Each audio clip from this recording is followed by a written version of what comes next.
Salut à tous, alors c'est Frédéric Delavier. Alors ce soir, je suis avec Michael des Gundil, exceptionnellement pour une petite vidéo qui va peut-être durer un certain temps.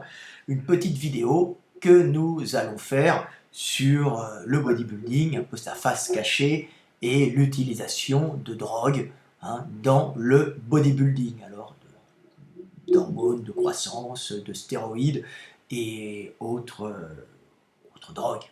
Donc Michael, présente-toi. Co-auteur avec Frédéric Delavier, le livre de bodybuilding, nutrition. Et musculation, fight aussi, d'entraînement pour le sport. On n'a pas écrit un livre sur le fight, on a écrit un livre de musculation pour le fight. Pour le fight, on a débroussaillé le domaine. Donc on va aborder un peu ce sujet de la drogue, et puis de la face cachée, comment ils se procurent de la drogue, pourquoi ils en prennent. Dans le bodybuilding, c'est notre sport, nous en vivons, nous avons vécu de ce sport, nous l'avons aimé. Nous n'allons pas faire de délation, nous allons simplement essayer de raconter au travers des anecdotes et puis d'expliquer un peu comment fonctionne des fois ce sport au niveau professionnel et quelles sont les dérives de ce sport et les dérives de tous les sports. Nous allons en parler.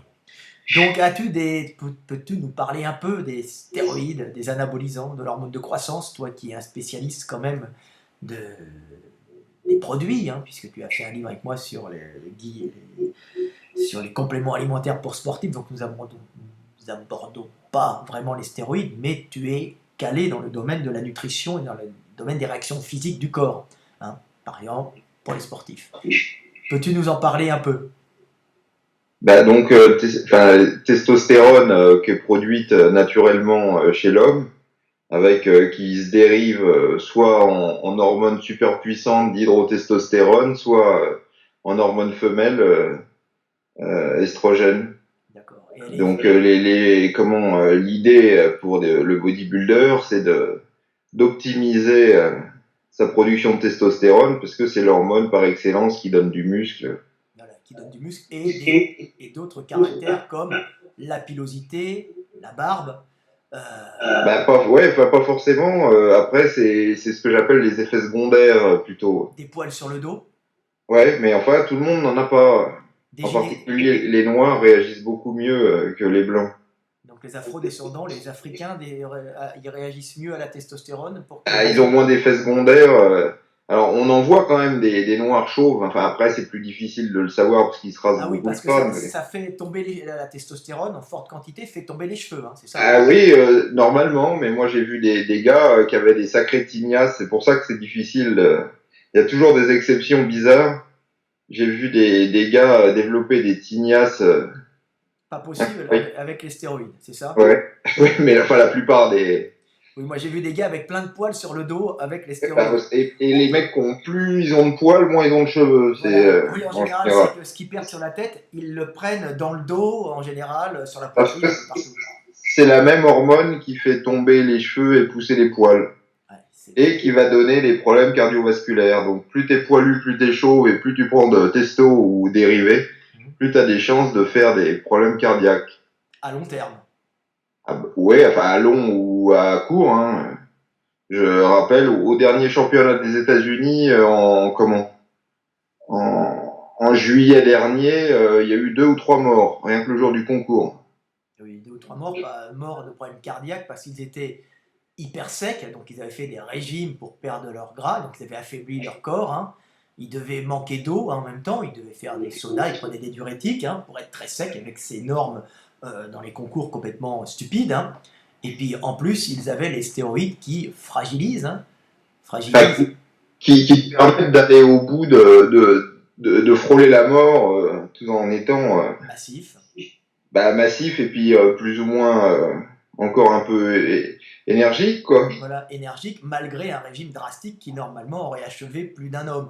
Et puis plus de graisse, ce qui est pas aussi, ce qui est absolument pas sain non plus. Voilà, c'est pas évident. Et puis il faut expliquer aussi que la testostérone, les gens ne le savent pas, les hormones, change la structure même des fibres de collagène au sein de l'organisme. Donc on se retrouve avec des muscles développés, mais on se retrouve aussi avec un développement des fibres de collagène, des tissus soutien, de maintien de l'organisme, les tendons s'épaississent, hein, les tendons deviennent moins souples, plus durs, et aussi les artères, les tissus des artères aussi, et du système cardiovasculaire, ce qui peut poser des problèmes avec des vaisseaux moins souples qui risquent progressivement de se dégrader. Hein, c'est à peu près ça. Oui, et puis le fascia, c'est pour ça qu'on voit tous les pros maintenant dans les vidéos, les mecs qui se font masser, enfin masser entre guillemets, c'est plus j'appelle plus ça des massages, mais disons des massages très profonds pour justement essayer d'assouplir un peu ce.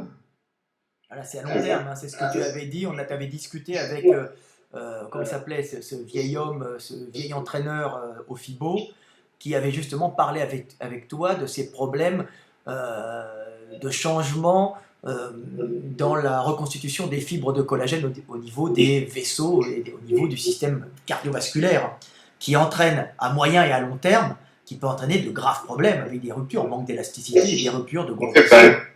Et beaucoup de calcification aussi des artères. Voilà, c'est ça. Hein. Un usage long terme de stéroïdes. Voilà, vous les jeunes qui prenez des stéroïdes, vous voyez l'avantage d'avoir une masse musculaire, d'être en forme toute la journée, parce que c'est une drogue aussi, c'est un stimulant psychique, hein, très puissant, et en plus c'est quelque chose qui crée en vous le désir de l'autre, le désir sexuel. Toutes les filles sont belles avec les stéroïdes, hein, comme disait ce proverbe allemand, il n'y a pas de femme laide, ça manque de bière. Ben, on dirait qu'avec les stéroïdes, hein, avec la testostérone, il n'y a pas de femme laide tant que j'ai ma fiole de testo. Hein, c'est à peu près ça. Hein. Donc on a, mais par ailleurs, ça génère d'énormes problèmes, style des problèmes artériels, et puis on voit aussi des gens qui prennent un énorme volume musculaire, et cet énorme volume musculaire, le cœur doit pomper, et ça fait des obèses sans gras. Donc ça fatigue inutilement le corps. Quand on a un type qui est fait pour faire 70 kg et qui se retrouve à 120, ben c'est pas naturel, et son organisme, il n'est pas programmé pour ça, et il va épuiser son organisme et son cœur qui va pomper pour du muscle. Ça veut dire qu'il peut faire un problème cardiaque en ayant l'apparence d'être en bonne santé. C'est-à-dire qu'il n'a que l'apparence d'être en bonne santé. Hein. C'est une des raisons pour lesquelles ils ont arrêté de faire Olympia Masters, parce que les mecs, ils mouraient. Déjà, il y a des Olympia Masters, il y en a au moins 2 comme ça de tête qui sont morts, et 2-3 aussi qui sont morts après la compétition. Mais il y en a 2-3 qui sont morts aussi en préparant la compétition. Voilà, Donc ils ont arrêté Olympia Master. Voilà. Donc le bodybuilding est un sport à haut niveau qui est plus dangereux que le saut en parachute ou je ne sais pas, ou d'autres sports de contact extrêmement violents. Le parachute s'ouvre pas, mais. De quoi? Oui, c'est le parachute s'ouvre pas, mais il y a beaucoup de morts quand même en parachute, hein, des fois. Ou je sais pas. Si tout se passe bien en parachutisme, il n'y aura pas de conséquences à long terme. Le bodybuilding, c'est différent. Tout peut se passer bien à court terme, mais c'est à long terme ou à moyen terme que ça se passe pas forcément. Voilà, et nous avons eu beaucoup de morts dans les professionnels. Hein, dans ceux qui voulaient devenir professionnels. Ouais. Même dans les professionnels, il y a Matarazzo qui est mort il y a quelques années, hein, qui est mort de problème cardiaque. Hein. Ouais. Matarazzo, toi qui les connais, il y en a eu pas mal d'autres, non? Ouais, enfin de tête, il y a eu deux Masters Olympia qui sont morts, avec des noms un peu bizarres. Il y avait l'Australien, il aurait fallu que je regarde les noms, parce que... Mais enfin, on en a un paquet. Il y a celui qui est mort à la sortie de l'avion, Munzer, l'Allemand. Munzer, il n'est pas mort réellement des stéroïdes, il est mort, je crois, des diurétiques, non? De plein de... Il y a Ben Aziza aussi. Ben Aziza, c'était les diurétiques, hein, je crois que... Ouais, c'est une combinaison de plein de... Parce que dans le bodybuilder professionnel, on ne fait pas que prendre des stéroïdes, on prend aussi des produits pour évacuer l'eau et paraître très sec lors des concours. Hein. Donc les diurétiques, fait partie du milieu des bodybuilders professionnels, hein, qui gagnent leur vie un peu comme ça, ou bien qui ont ce hobby ou cette drogue, ce sport qui devient une drogue. Ils prennent des diurétiques et les diurétiques peuvent des fois les tuer, même plus que les stéroïdes. les stéroïdes, ça peut te tuer à long terme. Les diurétiques, si tu le loupes, ça peut te tuer immédiatement, Ça peut te quoi. tuer tout de suite. Hein. Alors explique. Hein. Bah non, mais enfin, t'es déshydraté et puis comment tes électrolytes, ils ne sont plus, enfin, ne sont plus réglés normalement, donc tu peux faire un arrêt cardiaque ou plein de trucs. C'est un sport où les hommes, les femmes, jouent avec leur physique. Tu me disais qu'il y avait une professionnelle qui était morte récemment, ou c'était toi qui m'avais dit ça? Non, c'est pas une professionnelle, enfin une des femmes Une qui des est femmes. morte, c'était une femme qui, alors Voilà, je sais pas, ou sinon c'en est une autre, mais une qui est morte là cet été pour les voilà. championnats des États-Unis. Et qui est morte sur scène, hein, ou avant? Non, bah non, mais pratiquement dans les vestiaires quoi. Ah oui, voilà. Donc faites attention les gars, parce qu'on est on est suivi par plein de jeunes hein, qui m'écoutent. Alors j'ai aussi beaucoup de jeunes au Maghreb, et au Maghreb, des fois beaucoup de gens prennent des produits. Hein. Donc faites attention les gars, ne faites pas de conneries, vous risquez votre vie. Hein. Euh, Allez-y, mollo, faites attention, ce sont des drogues, c'est interdit par la loi dans de nombreux pays, mais c'est surtout que vous mettez en vie, vous mettez en péril bah, votre avenir. Vous risquez de mourir hein, et de perdre ce qu'il y a de plus cher au monde, hein, et de Enfin, enlever là, devant les quand gens. c'est arrivé là, heureusement que tout le monde n'en est pas mort, mais il y a des effets secondaires. C'est ce que je dis, quand t'es con et que tu prends des stéroïdes, tu deviens 10 fois plus con. Donc, Ah oui, en plus, alors quels sont les effets secondaires des stéroïdes? Alors, on peut les faire, mecs, ils ont tendance à vouloir se battre un peu voilà, ce qu'on appelle des rages stéroïdes. Hein, forcément rage. des rages, mais On part beaucoup plus vite, on est plus facilement oui, énervé. D'un autre côté, on est plus sociable, on est plus joyeux. Mais en cas je sais pas. alors ça dépend des gens, mais alors les gens peuvent être plus sociables, hein, plus agréables, allant plus facilement vers les filles allant plus facilement vers les hommes. Hein. Ça déclenche des comportements de désir sexuel, non? Ben, pas forcément non plus. Ah oui, bien sûr. Dans le meilleur des cas, oui. Et puis dans pas mal de cas, on citera personne. Je me souviens d'un mec à la salle comme ça qui s'était fait reprendre par sa copine. Je sais plus ce qu'il avait dit, un peu tout haut, une remarque. Euh, et puis sa copine lui a dit mais qu'est-ce que tu racontes? Tu peux même pas bander. Comme ça devant tout le monde. Donc il prenait trop de produits et ça l'avait peut-être complètement annihilé, quoi. Ben, le problème c'est que oui, il y en a, ils vont être. C'est pareil.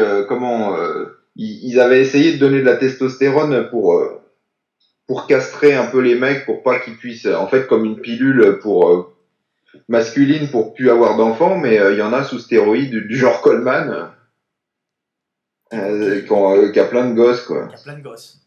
sous stéroïdes alors ce qui est pas normalement Ah, la ben, médecine nous explique que normalement ça devrait pas être le cas mais il y en a plein j'en connais plein qui ont fait des gosses parce qu'il faut expliquer aux jeunes que les stéroïdes, hein, ceux ou la testostérone, ou des stéroïdes qui imitent les effets de la testostérone, hein, tu nous expliqueras un peu la différence, ont tendance à inhiber les propres sécrétions, les propres productions hormonales des hommes. Hein. Donc on va faire moins de sperme et on va avoir progressivement un sperme qui va être transparent avec très peu normalement très ouais peu de normalement en spermatozoïdes. théorie tu devrais éjaculer très peu enfin tu t'éjacules toujours mais peu de Peu sperme de et sperme. Bah alors, ce qui se passe, c'est qu'il y a peu de sperme, mais il peut y en avoir qui restent là et qui non, restent mais un il peu y en a vivants. c'est le contraire mais le problème c'est que tu sais jamais. Et il y en a qui vont faire beaucoup plus de sperme. Bah sûrement parce que je te dis, il y a eu des enfants nés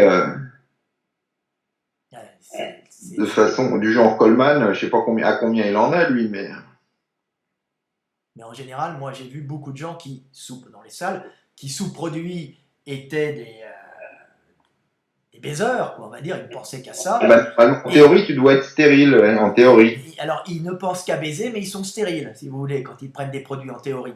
Mais le problème, c'est que quand ils arrêtent de prendre des produits, leur taux de testostérone naturel étant au repos, hein, ayant été inhibé par cet excès, parce que là, le corps régule, il voit trop, il voit trop de testostérone, donc il va arrêter d'en produire hein, naturellement. Le problème, c'est quand on arrête les produits, qu'est-ce qui se passe? On se retrouve sans, Ouais, sans ou testostérone. sinon tu as une autre solution, c'est que t'arrêtes jamais. Voilà, où tu n'arrêtes jamais, comme la plupart. Donc, on se retrouve sans testostérone.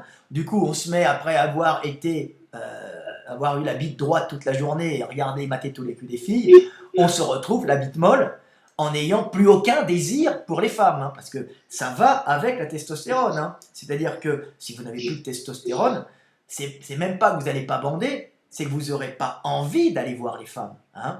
Vous allez à ce moment-là avoir envie d'écouter de la musique romantique, hein, surtout qu'on va aromatiser en général, hein, quand on en a trop aussi. Hein. Tu peux mettre Ça dépend, pareil, c'est la roulette russe, ça. aromatiser, ça veut dire exactement, explique aux gens qui écoutent la vidéo. En fait, il est probable que l'homme ne fabrique pas.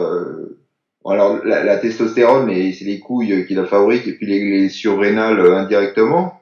Mais il est probable que on ne produise pas, on n'ait pas de glande qui fabrique de l'estrogène et que notre estrogène à 100% soit juste dérivé de testostérone par un phénomène enzymatique qu'on appelle aromatisation. Voilà. Alors il se trouve que quand on a trop de testostérone, une partie est convertie en estrogène, hein, c'est ça. Ben oui, après c'est pareil, c'est la roulette russe. Hein. Donc on peut, bah, c'est pas pour tout le monde, mais par exemple à forte dose d'injection de testostérone, on peut se retrouver hyper massif avec des seins de femmes qui vont pousser. Hein, alors comme on n'a pas des glandes mammaires, on se retrouve avec des indurations au niveau des mamelons, hein, qui sont très douloureuses et qui finissent par faire des kystes, hein, et qui sont souvent gênantes et qui finissent par être opérées. Les gens, les sportifs se font, les bodybuilders se font opérer de ces kystes, hein, parce qu'ils aromatisent, hein, c'est ça. Hein. Ouais, et puis tu peux même produire du lait si. Donc les mecs sont hyper musclés avec des seins, donc ça fait quand même Et bizarre. puis du lait qui se feinte. Et puis avec un côté, entre ce mélange de testostérone qui virilise, donc qui vous rend un peu agressif, hein, qui vous fait aller au combat, aller à la rencontre de l'autre, hein, vous pouvez avoir une aromatisation qui fait que vous devenez, par exemple, plus sensible, plus émotif, hein, quelque part, avec des fois le besoin d'écouter de la musique romantique ou de passer dans un magasin et d'avoir une pulsion pour acheter un habit ou un pantalon à la mode. Hein, c'est souvent ça aussi. Hein. On se retrouve avec des bodybuilders qui, même sous stéroïdes, se mettent d'un seul coup à avoir des envies féminines de bébé, d'être pris dans les bras, qui se mettent à regarder des séries romantiques et à pleurer, hein, des fois même. Quand on est à pleurer, c'est qu'il est temps de revoir ton programme. Il est temps de revoir ton programme. Mais c'est vrai que j'ai connu, moi, des mecs comme ça. Les mecs, ils étaient en fin de cure, ils arrêtaient de cure, c'est-à-dire qu'ils prenaient des produits et ils se retrouvaient complètement chamboulés au niveau du comportement, c'est-à-dire d'être passé du mâle viril, hein, du guerrier, du mâle alpha, primitif, un peu agressif, hein, se battant pour un oui ou pour un non, il se retrouve d'un seul coup gorgé d'hormones femelles, hein, donc avec par ce principe de l'aromatisation, il se retrouve en train de vouloir des habits, en train d'avoir besoin d'être rassuré, d'avoir besoin d'être protégé par une femme qui viendrait les prendre dans les bras, leur faire des bisous, hein, et ça devient quand même problématique. Donc les partenaires sexuels, les partenaires, même pas sexuels, les partenaires de ces gens-là, souvent, voient un grand changement dans le comportement, et ce qui les avait attirés au départ, le côté hyper viril de l'homme, ils deviennent très féminins et ça peut même repousser. Et souvent, on voit des ruptures dans les couples. Oui, enfin, on les voit avant en général, hein, parce qu'il n'est pas rare d'avoir le bodybuilder qui tape sa copine. Oui, oui, c'est vrai. Il faut pas l'oublier. Hein. Donc, sous testostérone, des fois, on s'engueule, ça monte très vite, hein, on n'arrive pas à se raisonner, et puis on finit dans des coups. Hein. Il y a beaucoup de bodybuilders qui ont eu des problèmes de violence, hein, conjugale. Hein. Ben, on en a vu un, la copine a publié, maintenant avec les réseaux sociaux, la copine a publié l'arrestation. Ah ouais? Mettant. Aux États-Unis. Ouais, en mettant en sous-titre, t'as le cul un peu trop plein de stéroïdes. Ah, d'accord. Et c'était un bodybuilder, entre guillemets, naturel. Va comprendre. On voit quand même les dégâts que ça peut faire au niveau du comportement. Hein. Donc faites très attention, vous les jeunes qui nous regardez, hein, ce n'est pas anodin, on n'est pas dans la blague. Hein. Et surtout, si vous avez un boulot à peu près normal, ça peut vous propulser au chômage. Ça peut proposer, oui. Alors, en plus, si vous êtes dans la sécurité, il faut bien les supporter pour pas taper le premier mec qui vient et risquer des problèmes avec la police, hein. C'est ça. Faut faire un peu attention à ça, hein. Donc voilà. Donc il y a plein d'autres substances qui sont utilisées, hein. Tiens, on veut parler de l'insuline. Moi, j'ai vu des trucs très graves à l'insuline. Alors, je ne connais pas le fonctionnement de l'insuline, mais il y a beaucoup de bodybuilders, hein, qui prennent de l'insuline, hein, par exemple.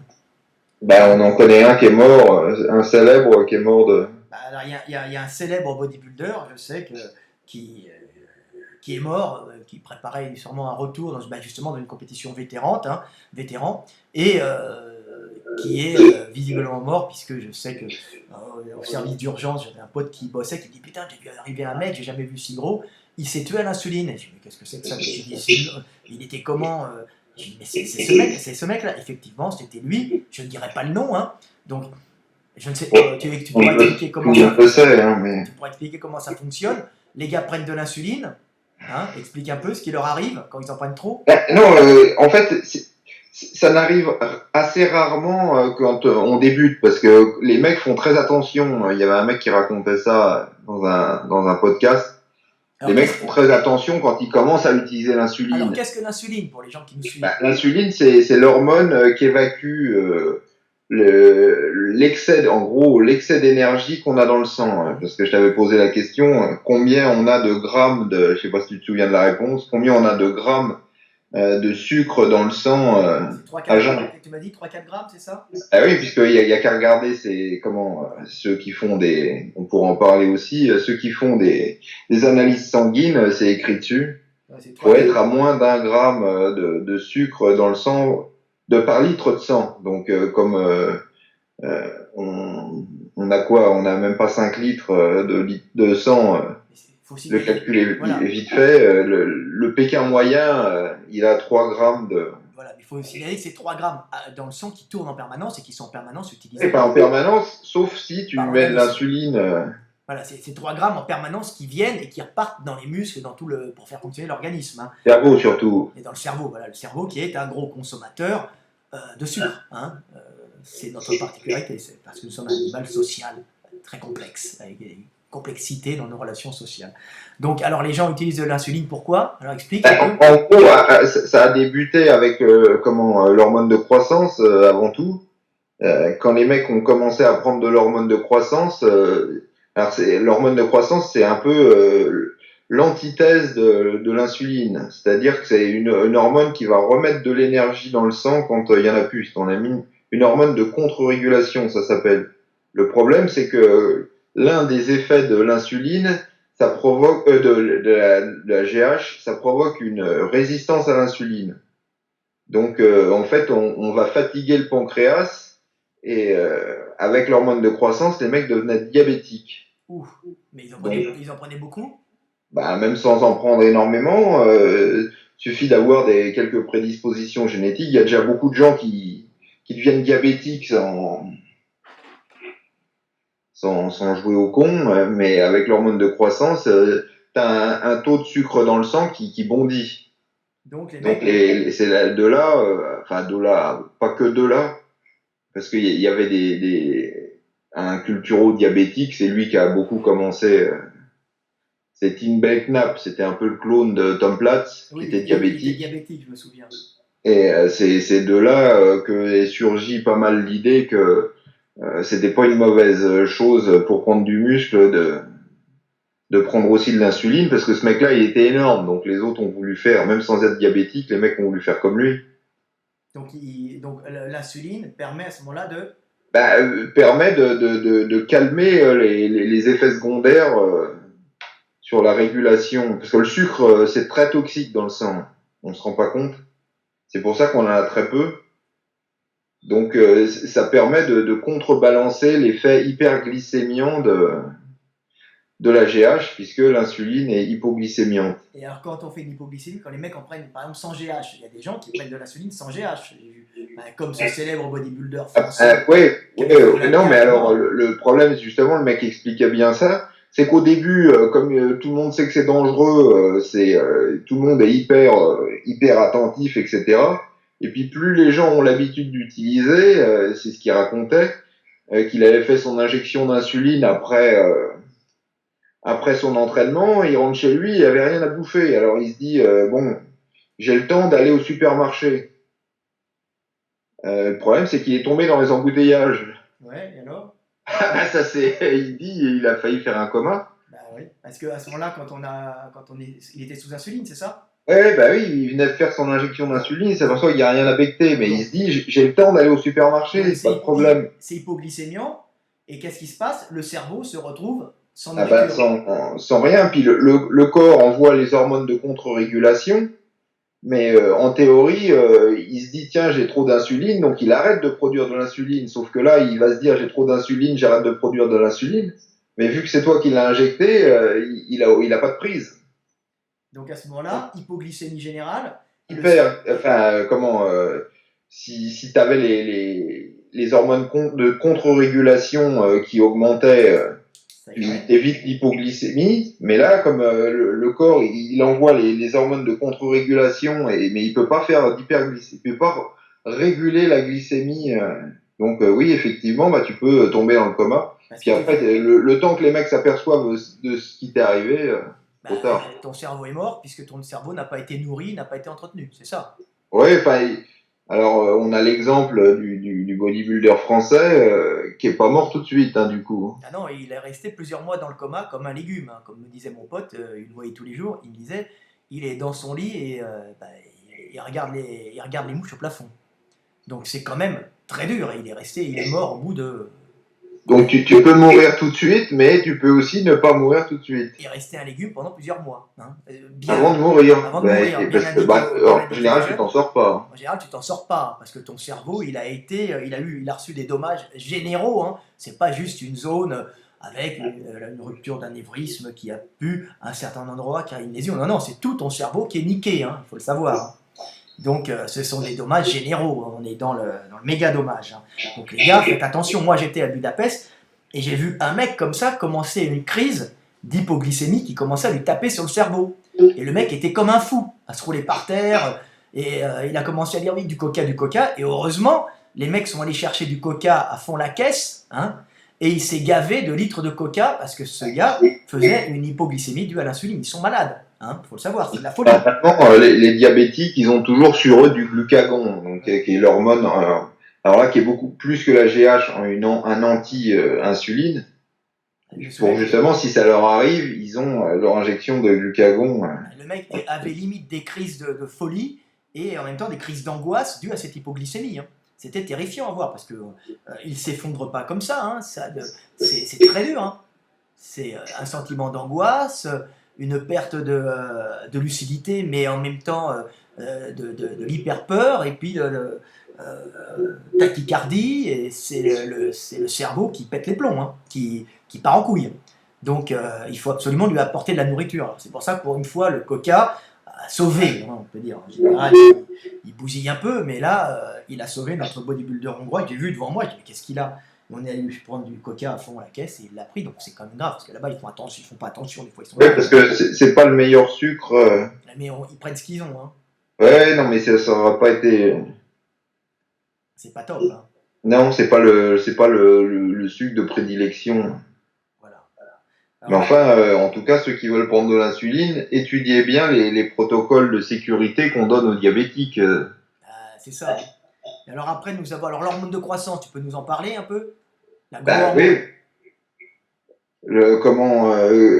Alors, je sais qu'il y en a qui disent Arnold, il en a pris, mais j'y crois pas trop. Je crois que le premier bodybuilder à en avoir pris, c'est peut-être Manzer, sans certitude. Avec certitude, c'était Chris Dickerson, puisqu'il a eu les coudes, les pieds qui ont poussé, les muscles se sont arrachés d'un coup.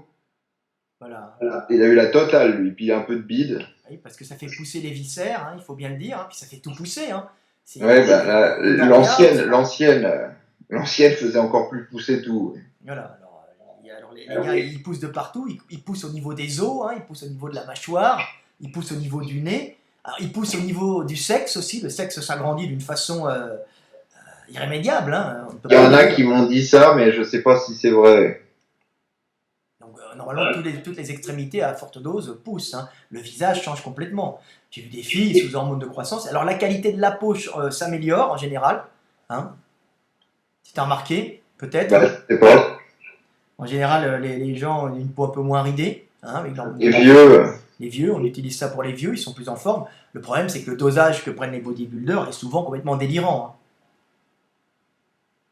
ouais, enfin après, c'est pas forcément ceux qui réagissent le mieux n'ont pas besoin d'en prendre. On peut prendre beaucoup, mais on voit des gars qui montent à combien d'unités 10 Je unités. crois que j'avais l'exemple alors c'est sa femme qui me le disait puisqu'elle était infirmière et c'est elle qui faisait les injections, mais l'un des plus gros bodybuilders de tous les temps, un des meilleurs, c'était 5 unités par jour. Un Olympia, 5 unités par jour. Et moi, j'ai connu des jeunes qui débutaient, qui étaient à 10, 12. Ouais, bah, tu peux monter jusqu'à 20 hein, Et même. des mecs à 20. J'ai connu des strongmen qui étaient à 20. Mais le problème, c'est que maintenant, les mecs, ils prennent des trucs chinois et 20 unités de GH chinoise, va savoir combien c'est réellement, quoi. C'est peut-être 10 ou 5, on ne sait jamais. Donc c'est ça. Alors ça fait pousser tout, hein, mais ça peut aussi faire pousser les tumeurs. Ouais, maintenant, il y a plus je crois qu'il y a plus d'acromégalia comme il y avait. C'est plus la même qu'à ses débuts. Il y avait d'ailleurs un mec qui me disait, il le déplorait, il disait, ouais, l'ancienne GH, ça marchait mieux. Je sais pas si c'est vrai. C'est quand même. Et les effets secondaires, les effets dangereux de la GH. Le premier effet, un peu moyen terme, c'est comme moi évidemment il y a des effets cardiaques, mais l'un des gros problèmes qu'il y a, c'est l'hyperglycémie permanente. C'est pour ça que les mecs sont obligés de contrebalancer, mais alors ça devient la potion magique après un peu difficile à gérer. Tu prends de la GH, tu prends de l'insuline, en fait tu mets le doigt dans un engrenage qui est pas top. Non. Alors maintenant, il y a la nouvelle mode, c'est les sécrétagogues. C'est-à-dire que tu prends plus de GH, tu prends des trucs qui vont booster ta sécrétion de GH. Personnel, c'est ça? Ben oui, oui, oui, personnel, oui, pas celle du voisin. Et alors, C'est ça, maintenant, il y en a beaucoup qui... Parce que le gros avantage, c'est que c'est nettement moins coûteux. Et il y a des effets négatifs? Bah, les effets négatifs, tu auras les mêmes à moindre... comment à moindre avec une moindre puissance de la GH quoi, d'un excès de GH puisque comment ton corps il se met pas à produire de la GH comme ça pour te faire plaisir, c'est avant tout une hormone pour les adultes hein, de contre-régulation. Donc comme j'ai dit, c'est pour ça que ça fait sécher, c'est que ça remet de l'énergie dans le sang. D'accord. Donc c'est pour ça que tu sèches et tu prends du volume. Bah, du volume, je sais pas, mais comme tu sèches mieux, c'est surtout que tu perds vachement moins de volume. Après, il y en a qui arrivent à grossir, oui. D'accord. Parce que, en fait, on parle de la GH, mais il y a beaucoup de types de GH que le corps produit. La principale GH qui circule dans le sang, alors c'est bien connu, quand tu arrêtes de manger, euh, comme ta glycémie elle descend, ton corps va produire de la GH. Donc c'est pour faire remonter la glycémie. Mais si le fait d'arrêter de manger produisait une GH qui était anabolisante, ça voudrait dire que de ne pas manger, ça te donnerait du muscle, ce qui est plus que contre-intuitif. Bah oui. Donc ça veut dire que la GH que tu vas produire, en particulier en cas d'hypoglycémie ou quand tu manges pas, c'est que c'est une GH catabolisante. Elle est catabolisante pour le gras et pour le muscle. Donc tu sèches mais tu perds du muscle du coup. Ah, tu sèches, ouais, tu perds du poids. Hein. Tu perds du poids, donc tu deviens maigre et tu deviens plus maigre et moins musclé. Enfin, la GH la meilleure, c'est celle qui est produite ou dans les muscles, donc pas dans le foie par opposition. Non, pas le foie, c'est dans le cerveau. Je confonds avec l'IGF-1. Mais comme l'IGF-1 qui peut être produite dans le foie et dans les muscles, la GH la plus anabolisante, c'est la GH qui est produite dans les cellules musculaires. D'accord. Ou à proximité des cellules musculaires. Donc si le mec, en prenant de la GH, il arrive ou à la dégrader ou à tromper ses récepteurs musculaires, que ce soit de la GH entre guillemets anabolisante, Lui, il va progresser en muscle. Par contre, le mec qui arrivera pas à tromper ses récepteurs musculaires parce que la GH est pas assez spécifique pour le muscle, lui, il va sécher, c'est tout, quoi. D'accord. Donc c'est pour ça que la GH, c'est un peu pareil, bah, de toute manière, tous les produits, hein, mais particulièrement la GH, bon, je pense que tout le monde va sécher. Et à la fin de ta sèche, forcément que si tu as séché beaucoup plus facilement, tu te retrouves avec plus de muscles, même si vraiment tu n'en as pas gagné, par le simple fait d'en avoir perdu moins. Je sais pas si c'est clair. Alors les mecs couplent ça en général avec des stéroïdes et de Bah, en l'insuline. plus, oui, c'est rare. Stéroïdes, insuline et, euh, et GH. Alors les effets négatifs de la GH, c'est Bah, l'hyperglycémie en permanence, et autrement, autre effet négatif. sûrement sur le cœur, c'est pas bon. Les tendons probablement deviennent plus fragiles. Et puis c'est pour ça que c'est aussi une des raisons pour lesquelles on voit les champions qui se font masser comme ça, enfin des massages. Ça développe les fibres de collagène. Hein, Et les mecs, ils sont tout raides, ils ont plus aucune souplesse, ils se blessent trop facilement. Donc c'est pour ça qu'ils se font recasser les fibres de collagène avec les massages pour essayer de. Plus il doit y avoir un développement chez les gens prédisposés de calcification osseuse dans les articulations, hein, ou des excès de cartilage, ce qui fait qu'ils perdent de la mobilité. Hein, perdre de la mobilité et puis avoir des problèmes, par exemple de la mobilité même dans les cartilages costauds, avoir des problèmes pour respirer, hein, un développement excessif des viscères aussi, hein, il peut y avoir. Hein. Ouais, bah probablement, les mecs attribuent ça à l'insuline, mais j'y crois pas trop. Donc on voit des développements, bah, les coudes, comme tu avais indiqué, les gens qui prennent... Ouais, mais enfin ça n'existe plus, ça normalement. C'était l'ancienne. D'accord. Plus les risques d'avoir si on a des cellules cancéreuses ou tumorales, d'avoir des développements de tumeurs. Hein. Ah bah tu vas si t'en avais déjà, tu vas accélérer. Le processus. Hein. Ça peut se réduire après, mais pendant que t'en prends, t'es dans la merde. Donc à éviter, hein, quand même. C'est ce qu'on avait dit de Newman qui avait fait ça. C'est quoi? Il avait fait une leucémie ou? Une leucémie, sûrement suite à des prises aussi de GH. Je sais pas. Il y a toujours un terrain. Il y a toujours un terrain génétique quand même, voilà, puisque sinon tout le monde en aurait les mêmes effets secondaires. Donc faites attention. Après, bon, la GH, après, beaucoup d'acteurs américains en prennent pour avoir l'air jeune. Hein, bah, il n'y a pas que les acteurs américains. Hein. Bah, oui, et maintenant, ils distribuent ça. Parce qu'on parlait des trafics, mais aux États-Unis, il y a beaucoup moins de trafic parce que tu peux les acheter dans des cliniques. Tu peux avoir des ordonnances assez facilement.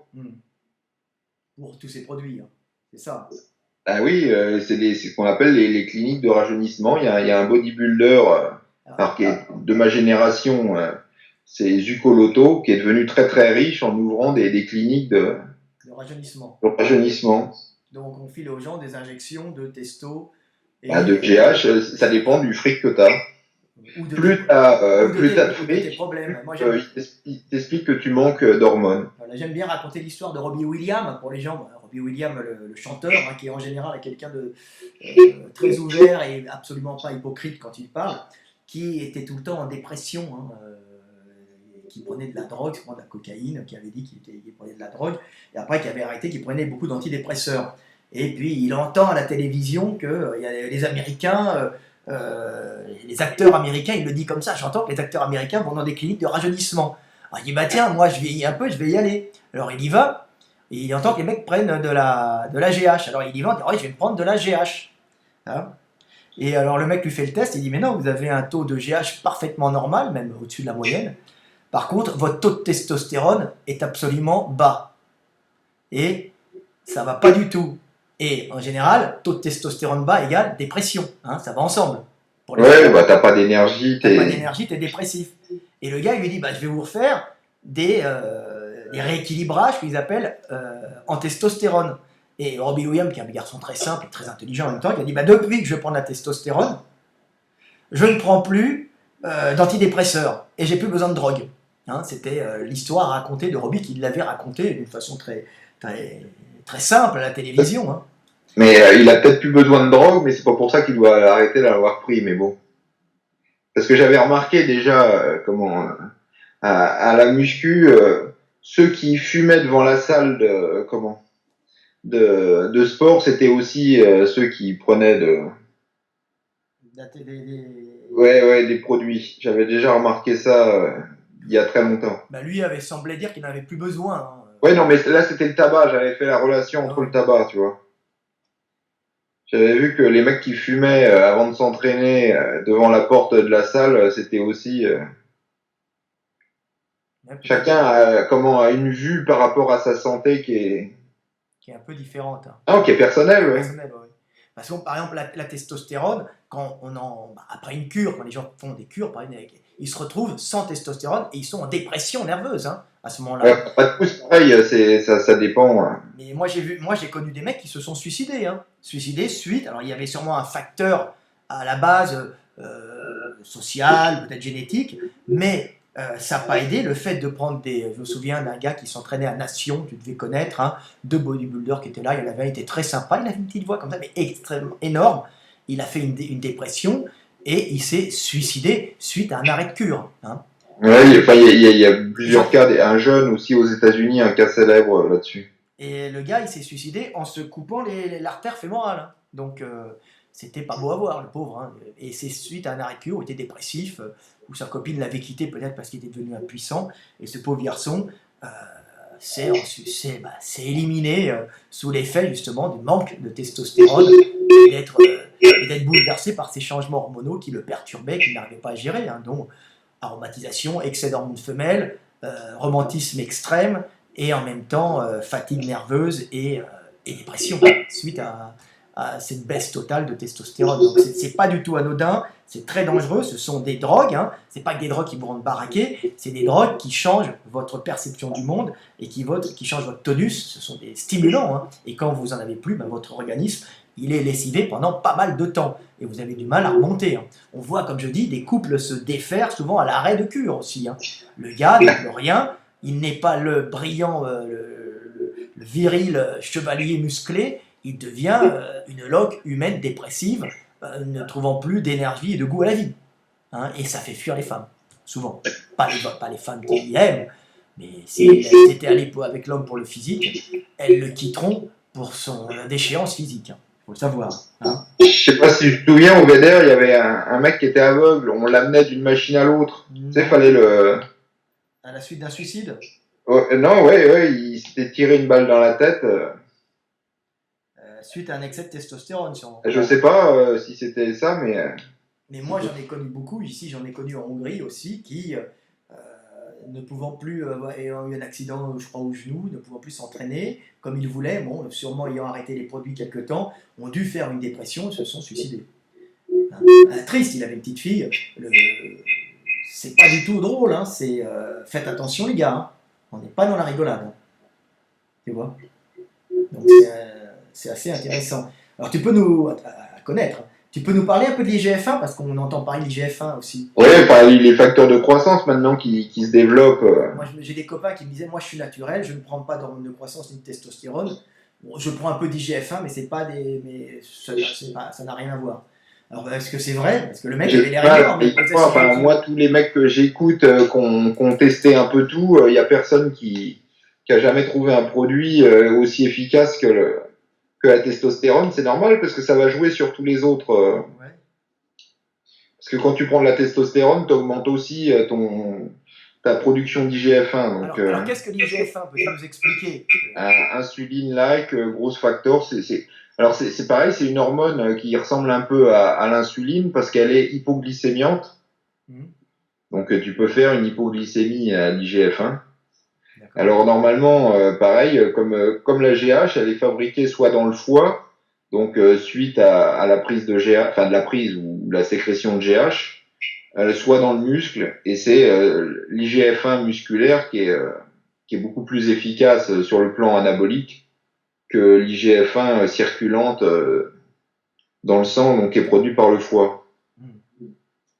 Mais bon, j'ai jamais entendu un mec qui disait que ces facteurs de croissance étaient plus efficaces que les anabos. C'est pour ça que les mecs tournent encore. Je crois que les anabos ont de bons jours devant eux, même s'il y a une multiplication des facteurs de croissance. D'accord. Quelle différence entre les stéroïdes et la testostérone, hein, par exemple, on en entend parler? La testostérone, c'est un stéroïde, mais tous les stéroïdes ne sont pas de la testostérone. Voilà, ce sont les stéroïdes, donc ce sont des copies, des copies de Les stéroïdes testostérone. anabolisants Voilà, androgéniques, alors. voilà. Donc ce sont en général des copies pharmaceutiques de l'hormone de la testostérone, mais un peu variées dans le principe moléculaire, dans la forme de la Ah. molécule, hein. Donc avec des actions un peu différentes. Le problème de tous ces stéroïdes, c'est qu'ils ont été inventés dans les années 50, 60, et que depuis, il y a pas de stéroïdes nouveaux. D'accord. Mais alors, par contre, il y a une nouvelle classe on peut appeler ça de mimiqueurs de testostérone, mais qui n'est pas stéroïdien. Alors, c'est pas jouer sur les mots, mais c'est pour être précis, ce qu'on appelle les SARM. Alors c'est quoi exactement? Ben, de mémoire spécifique androgène récepteur modulator, donc un modulateur en fait, il agit directement sur le récepteur de testostérone, mais sans être un stéroïde. En fait, c'est un peu un imposteur, mais il agit normalement de façon sélective, c'est-à-dire qu'il agit plus sur les muscles que sur la prostate. Voilà. Ah oui, c'est Parce pour que les... il y a plein de bodybuilders, on n'en a pas parlé, mais il y a plein de bodybuilders, ils ont la prostate tellement gonflée qu'ils ont du mal à pisser, ils pissent 3 gouttes, ils sont tout le temps au chiottes parce qu'ils pissent 3 gouttes, ils pissent 3 gouttes. Parce que Ils ont la prostate de mecs de 80 ans qui a gonflé. c'est cette petite glande qui se trouve juste à la sortie de la vessie, hein, qui produit du liquide séminal, hein, c'est bien ça? Oui, et puis c'est réagit à la testostérone. Voilà, et elle grossit et elle bloque justement elle bloque la vessie, hein, elle la comprime et elle empêche de pisser en comprimant l'urètre, hein, c'est ça. Et plus ou moins, oui, mais les mecs ont envie de pisser, mais t'as 3 gouttes qui sortent, quoi. Et elle réagit aux stéroïdes en gonflant souvent, c'est ça. Ouais. Alors elle ne devient pas forcément cancéreuse, Non, mais enfin, bon, c'est l'antichambre de problèmes. de problèmes à venir, quoi. Et puis se refaire retirer la prostate, c'est un peu gênant parce qu'on ne va plus éjaculer, hein. On pourrait jouir, mais on ne pourra plus rien envoyer. Donc, je suis pas sûr que le mec, quand tu commences à avoir des problèmes de prostate, ce soit Parce que je me demande si c'est pas un tiers des cancers, au moins, la prostate. donc, Il faut espérer qu'il y ait des découvertes majeures d'ici à ce qu'on soit vieux, parce que c'est pas top, le cancer de la prostate. Donc les stéroïdes et la testostérone, c'est pas top. Ça peut générer au moins des adénomes prostatiques, hein, et peut-être des cancers si on a une prédisposition. Et donc c'est l'idée moderne, c'est de trouver des modulateurs spécifiques qui n'agiraient que sur les muscles et pas sur la prostate. D'accord. Bon, pour les vieux, pour éviter la déchéance des vieux, pour éviter cette dégradation musculaire, donc sans leur générer un développement prostatique dangereux, hein. C'est plutôt donc c'est en vue de... Palumbo, il en parlait lundi dernier. Lui, il estime que même les meilleurs SARM, ils sont 10 fois moins efficaces que la Navarre. Mais bon, après, faudrait voir les dosages. La Navarre, qui était, pour les gens qui ne connaissent pas, bah, c'était l'un des stéroïdes les plus faibles. D'accord. Parce que les stéroïdes, il n'y a pas de secret. Plus il y a d'effets secondaires, enfin, plus tu as d'effets positifs, plus tu as d'effets secondaires aussi. L'un des plus connus, pour ça, c'est l'anadrol, qui est extrêmement toxique pour le foie, mais est-ce que les mecs, ils s'envoient... C'est le produit de choix de Rich Piana, parce qu'il s'est vanté d'en avoir en injectable. D'accord. Un autre problème qu'on rencontre aussi chez les gens qui prennent des produits, qui se droguent, hein, la face cachée du bodybuilding, ça c'est un peu la vidéo, hein, c'est les gens qui ne font pas attention quand ils s'injectent des produits, qui ne nettoient pas leurs aiguilles et qui se retrouvent avec des kystes, des infections, hein, qui peuvent des fois y passer, hein. Ouais, bon. Mais enfin, c'est surtout les mecs qui injectent des produits de remplissage, le plus connu étant le synthol. Oui, donc c'est pas vraiment un produit qui vous développe, c'est un muscle qui donne l'impression que vous êtes développé, un truc de fou, hein. Ouais, enfin, après, bon, ça a plusieurs effets, mais oui, en fait, c'est une masse, c'est comme ce qu'on met pour les hommes ou les femmes qui ont des rides.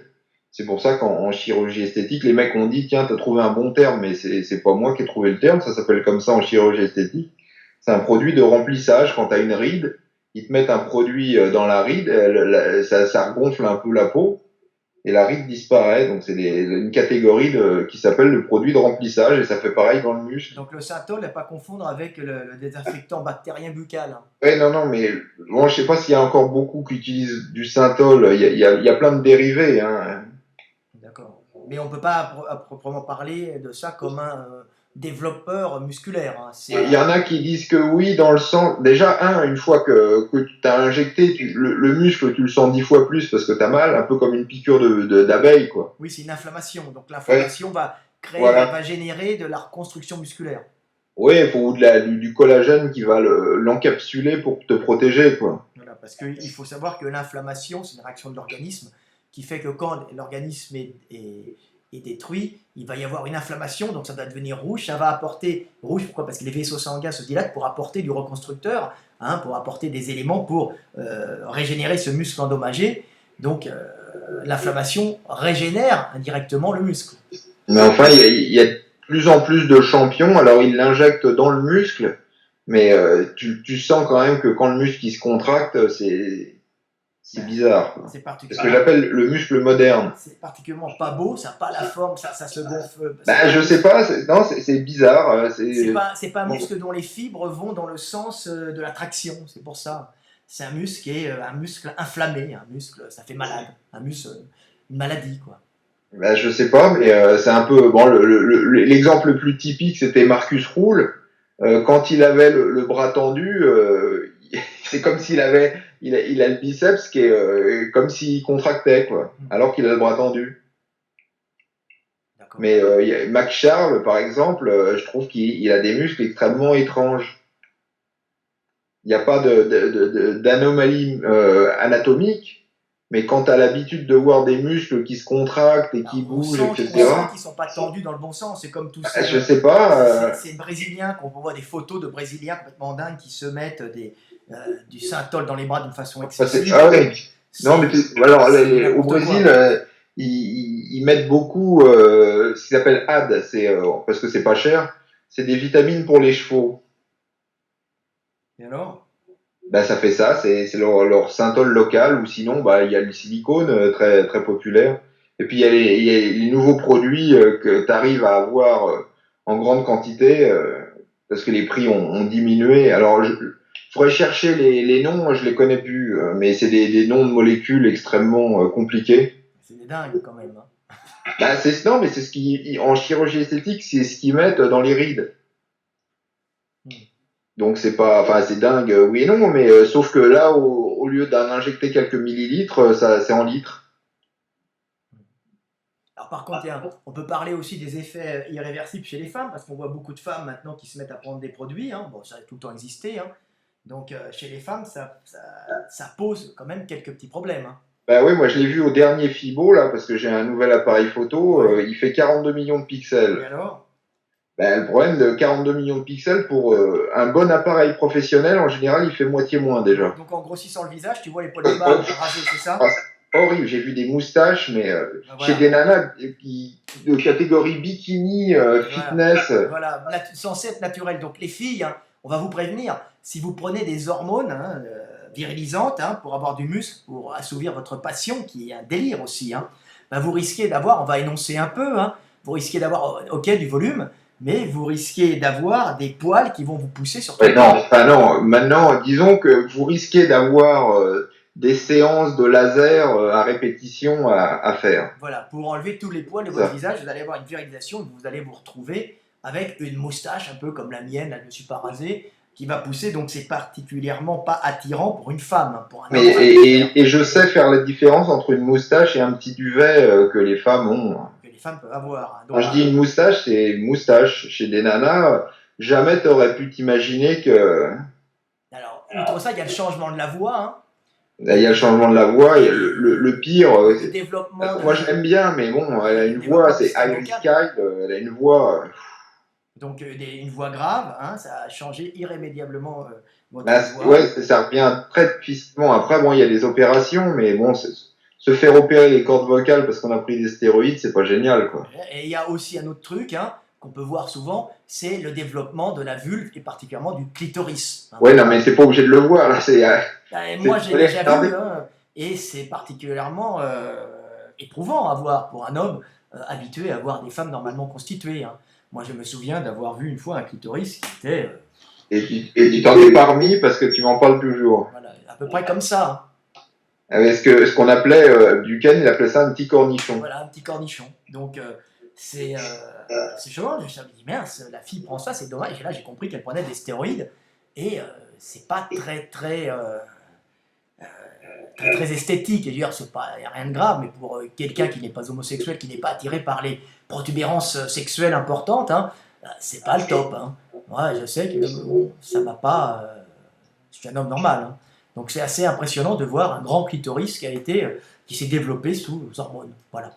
Parce que le clitoris, tu peux expliquer ce que c'est réellement? Le clitoris, Ben oui, quel est l'équivalent enfin, à quoi correspond le clitoris par rapport à un homme? bah, c'est gland. Voilà. C'est gland. Donc, quand tu prends des stéroïdes, c'est normal qu'il se développe. Ben voilà. C'est pas, enfin, je veux dire, le développement du clitoris n'est pas un mystère. Voilà. Donc les femmes se retrouvent avec leur clitoris extrêmement développé et ça fait un peu bizarre, quoi. Hein, un grand clitoris. Et puis ça revient pas en arrière, hein, ça rediminue pas Non. après. Et ça peut aller jusqu'à un petit sexe d'enfant. Voilà, un petit sexe d'enfant, tout ça. C'est assez impressionnant avec un petit prépuce, hein, le capuchon du clitoris, hein, et puis ce gland qui fait comme un petit gland d'enfant qui apparaît, hein, d'enfant de 4-5 ans, hein. Donc c'est assez impressionnant. C'est assez impressionnant, et puis c'est pas forcément quelque chose qui va vous exciter, hein, vous donner envie de continuer dans l'acte sexuel. Pour les femmes ont des orgasmes beaucoup plus facilement normalement après, c'est beaucoup plus sensible. Aussi, c'est l'avantage peut-être. Mais bon, ça va être quand même dur à expliquer à son partenaire, et c'est quand même psychologiquement considéré comme un handicap, hein, pour les jeunes femmes qui ont pris ça après. Bon, après, Bah, sauf qu'il y a plein de femmes, alors tu voulais en parler tout à l'heure, mais qui arrivent à en vivre. voilà, il y a plein de femmes qui arrivent à en vivre, et on peut voir sur Internet des sites avec Big Clit, ça s'appelle comme ça. Ouais, non, mais enfin, sans aller jusque-là, parce qu'on disait, tu me demandais comment les bodybuilders, ils arrivent à vivre, et il y a beaucoup de femmes qui font des cams, il y a des sites pour ça. Les mecs payent, et puis ils regardent. Oui, parce que voilà. Alors, ce qu'on peut se dire aussi, c'est la face cachée du bodybuilding. On va en arriver sur les dernières minutes. Enfin, le dernier effet secondaire, déjà pour les femmes, c'est elles vont avoir une peau qui est nettement moins agréable au toucher et qui va se masculiniser aussi. Alors, est-ce perdent est-ce qu'elles deviennent stériles sous produit? Après, il y a plein de facteurs, mais passer un certain pourcentage de graisse, c'est sûr qu'elles vont être stériles. Ouais. Voilà. Et est-ce que la prise de testostérone, par exemple, va interrompre leur ovulation? Bah, si elles arrivent à niquer, je pense qu'elles doivent y arriver. Si tu arrives à niquer assez tes hormones femelles, tu dois arriver. Mais de toute façon, les femmes qui font ça, elles font ça pour être sèches, entre autres. Hein. Par exemple, pour bikini, tu regardes les bikinis de mauvais niveau, tu vois que la peau, elle est flasque au niveau de là où ce qu'on appelle la cellulite, quoi. Et tu regardes les championnes, il n'y a plus de cellulite, c'est dur, la peau, elle est nette, elle est... Donc ça fait des années qu'elles sont au régime et que la peau s'est retendue. Et ouais, non, mais attends, non, mais ça fait surtout des mois et des mois qu'elles prennent des stéroïdes. Voilà. Et les stéroïdes, donc plus de gras et plus d'hormones femelles, du coup. Ouais, puis le muscle qui tire et... Donc, enfin, plus d'hormones femelles, tu peux encore en avoir, hein, mais après, elles peuvent aussi prendre des bloqueurs d'estrogène, qui se fait beaucoup chez les femmes. Donc, elles recherchent en fin de compte cette stérilité. Ah ben, une masculinité, elles recherchent, c'est sûr. Hein.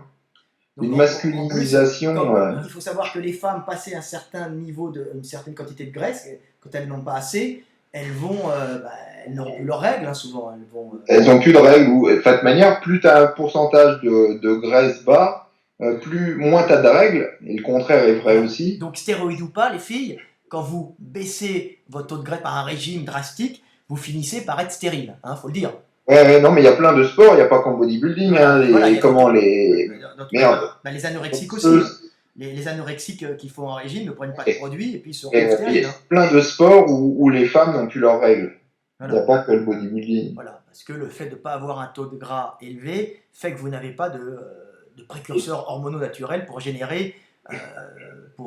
activer votre propre système hormonal, c'est ça? Mais non, oui, mais enfin, au début, ça fait peur parce qu'on se demande ce qui se passe, mais en général, les femmes s'en plaignent pas, à moins de vouloir avoir un enfant. Bah, quand elles veulent un enfant, c'est un peu gênant, quoi. D'ailleurs, il faut expliquer aussi que les bodybuilders naturels qui se mettent au régime, souvent un certain niveau de maigreur, on va dire, Là, c'est pas souvent, hein, c'est que passer un certain seuil, de toute façon, c'est fini. Hein. c'est fini, on ne bande plus, hein, puisque la testostérone est un précurseur hormonal, hein, les Bah stéroïdes. non, c'est plutôt le Non, non, la contraire. testostérone, la graisse est un précurseur hormonal, hein, et c'est à partir de la graisse que vous allez générer vos hormones, hein, une partie de vos hormones. Donc, Enfin, c'est comment le corps, grâce à la leptine en particulier, c'est exactement combien il a de graisse. voilà. Et quand il détecte, enfin quand le cerveau sait ça. Et quand le cerveau détecte qu'il n'y a plus assez de graisse, ben il va mettre à mal tout ton. Ça veut dire que c'est la famine. Donc comme chez la femme, il va mettre à mal ton appareil reproducteur en se disant lui mieux vaut pas qu'il se reproduise maintenant. Voilà, il n'y a pas assez à manger, hein, c'est les Ouais. programmations génétiques, donc il n'y a pas assez à manger, donc on ne va pas s'amuser à faire des bébés. Hein. Ben non.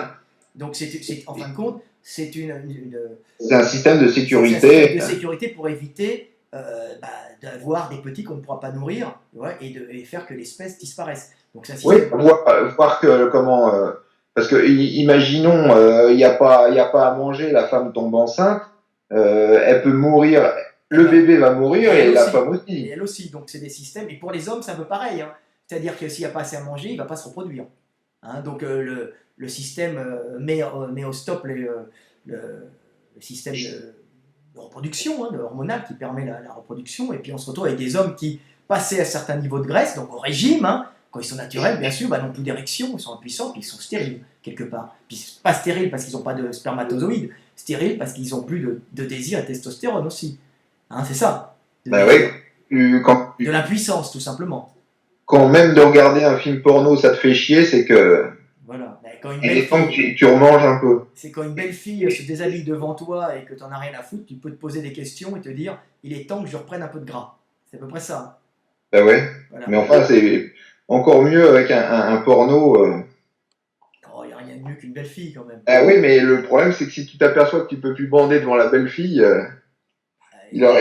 c'est pour ça que mieux vaut utiliser le porno pour s'en apercevoir avant de se retrouver devant le fait Et accompli. d'avoir une mauvaise réputation. C'est ça. Bah oui. Voilà. Donc on peut quasiment penser que la plupart des mecs qui sont dits naturels, hein, s'ils sont réellement, au niveau concours, n'auront plus de sexualité. Ouais, enfin, de toute manière, le bodybuilding naturel, ça n'existe, c'est pas, le bodybuilding n'existe en tant que sport, et particulièrement chez les femmes, que à cause des stéroïdes. Voilà. Mais chez les hommes, euh, le fait d'être naturel et tout sec, à part si vous êtes un black, hein, un africain, ou quelqu'un qui est d'un pays chaud, où il y a une génétique naturelle, s'il y a un régime drastique pour être naturel, on peut être sûr que la personne va avoir sûrement une libido qui aura descendu de moitié, si ce n'est pas totalement. À peu près. Là, les mecs racontaient ça, et c'est vrai que c'est pas faux. Alors, c'est peut-être plus aux États-Unis, je sais pas, mais que comment les mecs qui prenaient facilement du muscle de chez les Noirs, ils avaient beaucoup de mal à sécher. Ouais. Alors, on le voit avec des Flex Wheeler, par exemple. Donc, ça veut dire qu'en fin de compte, ils ont propre sécrétion d'hormones due à leur couche de gras. C'est que à la sécrétion d'hormones, mais les mecs ont vraiment du mal à se mettre au régime, quoi. Dès qu'ils se mettent au régime, ils ont plus de force, ils ont plus de volonté, ils ont plus de. Alors qu'ils arrivent à être alors secs toute l'année, mais pas secs alors sec pour être bien comme ça quand on voit le mec, mais pas sec compétition. Donc c'est quand même un peu. Donc c'est un sport quand même qui est bizarre. Hein, Sport de con, hein, faut le dire. On l'aime, on aime la mentalité, Ouais, mais, ils sont gentils. moi, je sépare la partie compétition que je vois uniquement comme du divertissement de la partie entraînement qui a absolument rien à voir. C'est deux choses qui dans ma tête sont complètement différentes. Hein. C'est vrai que moi, j'aime bien la musculation comme entraînement, comme façon de rencontrer des amis, de s'interroger sur son corps et de développer de la force et des muscles qui peuvent vous aider dans le quotidien. Hein. Toi, tu le vois comme une recherche un peu de complétude dans le développement musculaire. Toi, c'est surtout le plaisir d'avoir toutes les fibres développées. Ouais, mais enfin, je vois la compétition, c'est anecdotique et. Toi, c'est comme si tu construisais un grand Lego. C'est le plaisir de construire une grande chose. C'est ça? Ouais, enfin, je sais pas, mais c'est quelque chose de complètement artificiel, la compétition en bodybuilding. Je te dis, ça n'a rien à voir avec. Ouais. Alors, tiens, on peut parler comment vivent les bodybuilders. Alors, tiens, c'est marrant Bah, là. Maintenant, tu dis que ça a changé. Mais il fut un temps où les mecs se prostituaient, même allaient souvent avec les. Ils n'étaient pas homosexuels, mais ils allaient avec des homosexuels qui payaient pour voir des hommes musclés. Hein, ça pouvait arriver. Hein. C'était un des trucs, alors, il y avait plusieurs trucs. C'était le grand pèlerinage d'aller au Gold Gym. Alors, je parle des années 80. Ouais. Il y avait des bodybuilders, un bodybuilder qu'on a mentionné sans donner son nom, qui allait avec des grandes valoches de produits. C'était pas autorisé, mais c'était les douanes s'en foutaient un peu à l'époque. Hein. Oui, Donc avec ils amenaient du Triacana et puis des anabos du genre parabolant en Californie pour financer leurs vacances et puis se faire un petit pécule. Et on a le contraire, le mec qui est fauché mais bon, qui est musclé mais qui veut. Je parle des années 80, hein, qui voulait, enfin plutôt fin des années 80, années 90. Le mec qui allait au Gold Gym parce qu'il voulait préparer sa compétition. Donc là, il trouve un copain un peu vieux qui lui finançait sa GH en échange de menus services. Comment on appelle ça, un daddy? Comment t'appelles ça, hein? De quoi? J'appelle ça comment? Comment on appelle ça, les daddies, Ah, les sugar daddy. sugar daddy. Mais le sugar daddy, ça peut être, les femmes ont aussi un sugar daddy. Ah ben, je t'ai pas montré la photo, mais j'avais une photo d'une copine qui avait plein de sacs, tu sais, de Galerie Lafayette, etc. Et puis il y avait écrit sur son Facebook, je fais les courses avec mon sugar daddy. C'est horrible. Elle faisait quoi comme métier? Coiffeuse? Bah, à la recherche du sugar daddy idéal. C'est bien. Donc, on voit plein de bodybuilders ou de bodybuildeuses, comme elles passent leur vie dans les salles, elles n'ont pas le temps de travailler. Alors il y en a qui font personal trainer, hein. Beaucoup maintenant, hein, qui vivent sur le fait d'avoir gagné des compétitions, qui peuvent ensuite entraîner. Mais il y en a plein qui vivent un peu à côté, grâce à leur corps, hein. C'est ça. Hein. Oui, non, mais enfin, surtout les femmes, parce que en compétition. Alors je parle des professionnels de haut niveau. Parce que alors il y en a qui sont toujours pas aperçus, mais il y a plus de femmes bodybuilding à l'Arnold Classic et Miss Olympia n'existe plus. Ah mince. Donc il y a l'équivalent, il y a des gens qui reprennent, je crois que ça s'appelle Wing of Star. Hein. Il y a ça va être bientôt d'ailleurs. Il y a des gens qui ont repris un peu et donc la première là, c'est pour ça qu'Iris Kyle elle revient sur le devant de la scène parce qu'il y a pas mal d'argent gagné, mais il y a qu'une seule compétition en gros qui rapporte du fric. Donc les nanas qui veulent être très musclées, elles ont nettement moins d'opportunités que les hommes. En plus, il y a aucune marque quasiment qui va sponsoriser une femme musclée de suppléments, de compléments alimentaires. Après, on peut les voir. Donc c'est pour ça qu'il y a beaucoup de femmes qui font des cams. Oui, des cams pour se montrer grâce au virtuel. Hein, maintenant. Ben, le mec il donne son numéro de carte de crédit et puis après elle lui montre son cornichon. Son cornichon ou ses fesses musclées, ça dépend des Donc c'est pour ça que tu disais que comment les hommes n'aimaient pas cette histoire, mais il y en a quand même avec de l'argent qui sont prêts à payer assez cher pour pouvoir jouer avec le cornichon. Pour pouvoir voir en virtuel un cornichon. Oui, mais alors après, là où elle gagne beaucoup d'argent, c'est le jour où on a vu ça à Paris aussi. Hein, elles louent une chambre d'hôtel et puis elles prennent des rendez-vous dans le week-end du concours. Avant c'était Miss Olympia, mais il n'y a plus Miss Olympia. Mais là où elles gagnent l'argent quasiment pour l'année, c'est justement de prendre des rendez-vous, soit pour de la lutte, soit lutte massage avec une finition agréable. On peut voir que le bodybuilding. Quand elles sont très sèches. Le bodybuilding mène à tout. Hein.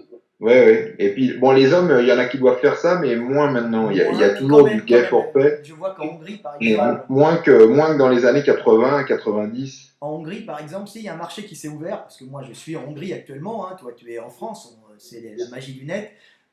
Il y a une tendance actuelle c'est les bodybuilders, les femmes et les hommes, qui vont, en général, dans les pays du Golfe, hein, alors, qui vont au Qatar ou dans les Émirats Arabes Unis, je sais pas, ou à Dubaï, par là, qui sont invités justement pour aller s'exhiber nus et des fois coucher avec avec des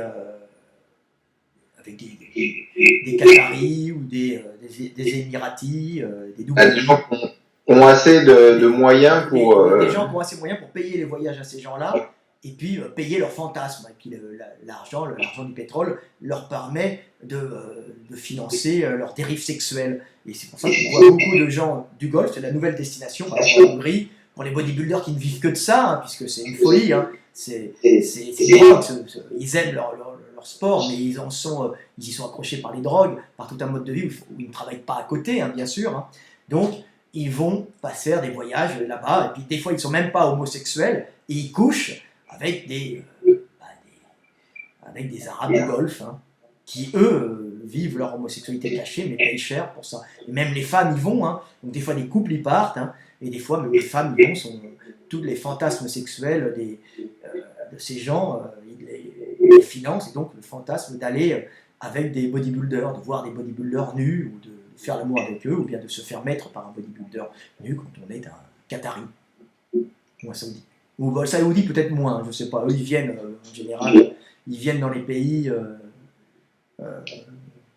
vivre leur dépravation sexuelle, on va dire. Tu vois. Donc c'est marrant, hein, c'est un nouvel espace, hein, tu vois. Nouvelle destination touristique. Destination touristique. Alors il y a aussi le débouché du porno, hein. Hein, je sais pas s'il y en a beaucoup des bodybuilders. Dans le gay, hein, dans le porno gay, il y a beaucoup de. Ouais, mais peut-être moins que dans les années 80. Je peux en voir deux champions qui étaient très connus, peut-être un troisième de mémoire qui tournait dans les films. Oui, je me souviens, il y avait un black assez sympa là, qu'on voyait dans des films des fois. Ah ouais, non, mais je te parle de culturaux professionnels. Professionnel, ouais, d'accord. Moi, je sais que beaucoup de culturistes, même femmes, qui étaient très sympas, on les retrouvait des fois dans les films porno. Ouais, mais enfin, il n'y en avait pas beaucoup. Il y en avait une en particulier qui avait fait la couverture du Monde du Muscle, d'ailleurs nue. Non, il y en avait deux. Il y avait la brune aussi. Hein. Ouais, non, mais elle n'était pas professionnelle. Non, et ce qui était marrant, c'est que ça avait fait l'excès de produit lui avait fait pousser la vulve, hein, pas uniquement le clitoris, mais je me souviens les lèvres aussi d'une façon très impressionnante, puisque les photos qui étaient en couverture du Monde du Muscle à l'époque avaient été retouchées justement pour pas qu'on voit les deux steaks pendant, tu vois, de dos, pour faire juste un nu artistique, si tu veux. C'était l'anecdote, donc c'est quand même les effets secondaires des Enfin, je sais pas si aujourd'hui, faudrait taper, faudrait faire une recherche internet, mais je sais que il y avait un magazine, je crois qu'il faisait des films, mais de bodybuilder, mais c'est tout. Il y avait aussi des films de femmes. Hein, ouais, c'est ça. Des ouais. magazines de femmes. Il y avait Athéna qui était en France, je me souviens. Ah non, mais celle qui faisait ça, comment elle s'appelait il y avait Dan Buchan, il avait dit, elle a des De la graisse noire dans le dos. des tétons tellement développés qu'on pourrait y accrocher son manteau, il avait dit. C'est les stéroïdes. Je sais plus son nom, mais enfin les gens vont le retrouver. Mais je sais qu'elle fait des films, elle est toujours sur les salons en train de promouvoir. On peut voir que le milieu même professionnel du bodybuilding était souvent lié à un certain temps pour la survie au milieu du sexe, au milieu du commerce du sexe, quoi. De l'industrie du sexe, non? Ouais, il y avait les deux qui me viennent comme ça, c'était Ron Tuffle qui est mort du sida et Chris Dickerson qui était célèbre aussi.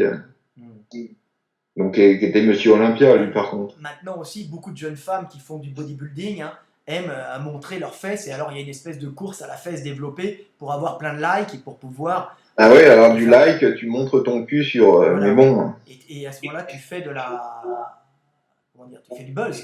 Et tu peux vendre des produits, et puis tu peux faire des cams aussi par derrière, et des cams payantes avec des cartes bleues. C'est le monde caché du bodybuilding. Hein. Bah, là, il est moins caché celui-là.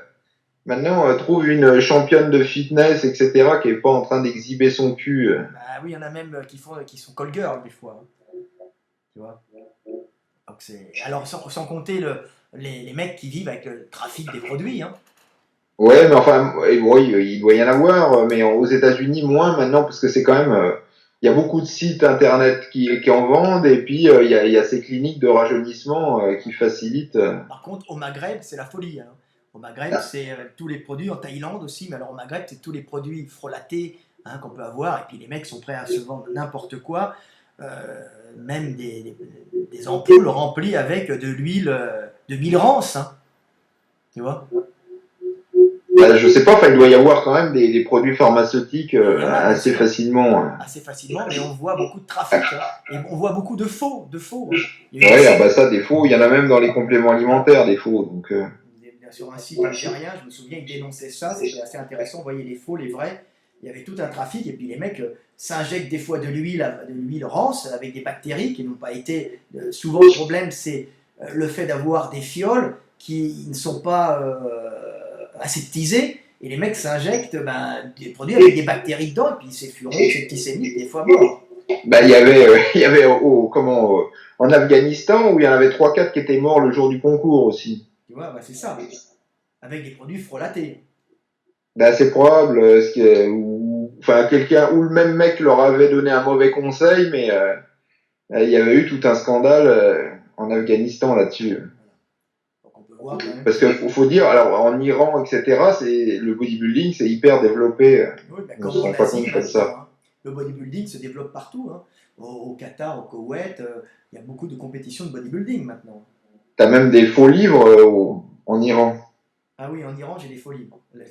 J'ai pas qu'en Iran, j'ai des faux livres en Iran, j'ai des faux livres en Turquie, euh, en Russie. Alors, en Russie, c'est des copies, mais Iran, Turquie, Russie, j'ai des faux partout.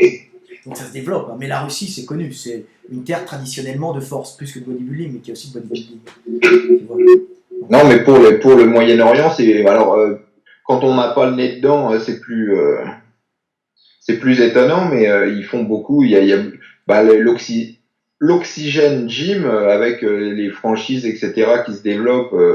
où ça? Quel pays? Bah, je sais plus si c'est au Qatar ou je sais plus quel pays où ils sont là. Et puis tous les champions vont s'entraîner là-bas pour préparer Olympia.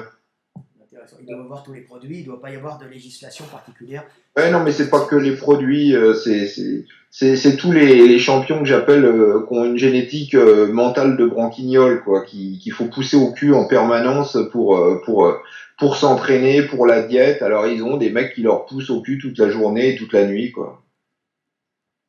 D'accord. Tu vois, des mecs comme Yates, par exemple, je suis sûr que ça leur aurait fait ni chaud ni froid d'aller s'entraîner là-bas, quoi. Bah non, Mais des mecs, un mec comme Flex Wheeler, par contre, s'il s'était entraîné là-bas, c'est sûr qu'il devenait Monsieur Olympia, quoi. bon, Parce que il tenait pas sa diète, il tenait pas l'entraînement. non, intéressant. Et là-bas, bah, t'as pas le choix, hein, t'as des mecs qui s'occupent de toi toute la journée et toute la nuit, donc puis t'as rien à faire. Donc intéressant. Donc Donc les voilà. mecs, ils vont là-bas, puis ils deviennent énormes. Alors tu as d'autres trucs à dire un peu? Tiens, Ouais. le Mac 4, qui est une peptide, c'est ça? Des Il y en a laboratoires, plein, de peptides, il y en a tellement des, que j'arrive même plus à des suivre. laboratoires Eric Favre. Mais quel est le rapport? Je sais pas, et j'ai vu, comment il s'appelle, Morgan Asté dire qu'il se développait grâce au Mac 4. Bah, c'est probablement vrai, ou l'argent du Mac 4, D'accord. Et qu'est-ce que le Mac 4? Moi, je j'en connais sais pas. rien. J'ai entendu, il paraît que c'est une peptide. Je connais pas trop. J'en sais rien, bah, il suffit de taper sur Internet. Mais D'accord. enfin, toujours est-il, quand on parle de lui, que de dire que la fédération française veut pas le faire passer professionnel, c'est quand même un scandale. Bah oui, parce que il est quand même volumineux. Alors, certains diront il n'a pas de ligne. Je dis bon, Ouais, non, mais c'est pas, il y non, a mais il beaucoup faut. Alors, d'Américains moins bien que évidemment, lui. il n'a pas suivi la filière parce qu'en théorie, il faut gagner une compétition internationale qui permette de te qualifier pour devenir professionnel. Mais je rappelle qu'il y a un mec qui a fait septième à la seule compétition internationale amateur qu'il a fait, et il est passé pro. Et ce mec-là, il s'appelle Dorian Yates quand même. Hmm. Donc, c'est un peu comme le bac, il y a des filières parallèles. Voilà. Donc visiblement, Ouais. on veut pas le faire passer alors qu'il a parfaitement le niveau. C'est vrai que Il a le niveau de certaines compétitions professionnelles. du style. Du style comment le New York Pro qui s'appelait la Ligue des Champions où on privilégie beaucoup là-bas le mec qui est énorme et que le phénomène de foire quoi. C'est Voilà. ça c'est là où Marcus Ruhl il a gagné, c'est là où Big Ramy il a fait ses premiers pas. Ses premiers, ouais, c'est comment où il a gagné ses lettres de noblesse.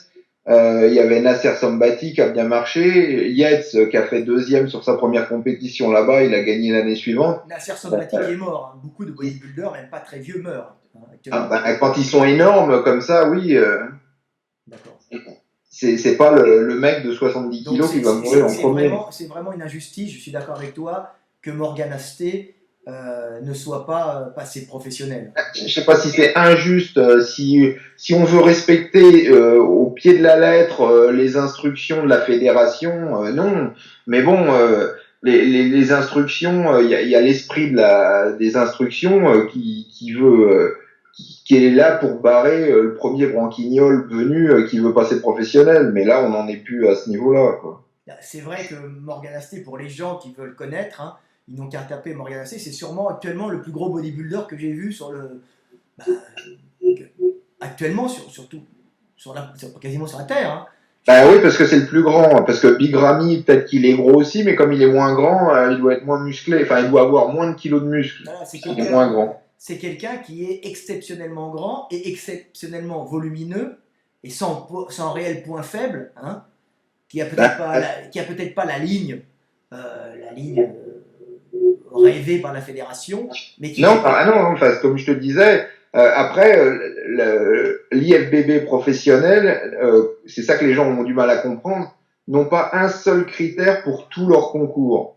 Il y a les Arnold classiques où on privilégie un peu plus la ligne, la sèche, et le New York Pro et tous les concours de Weinberger où les mecs ils veulent du monstre en gros. Hein.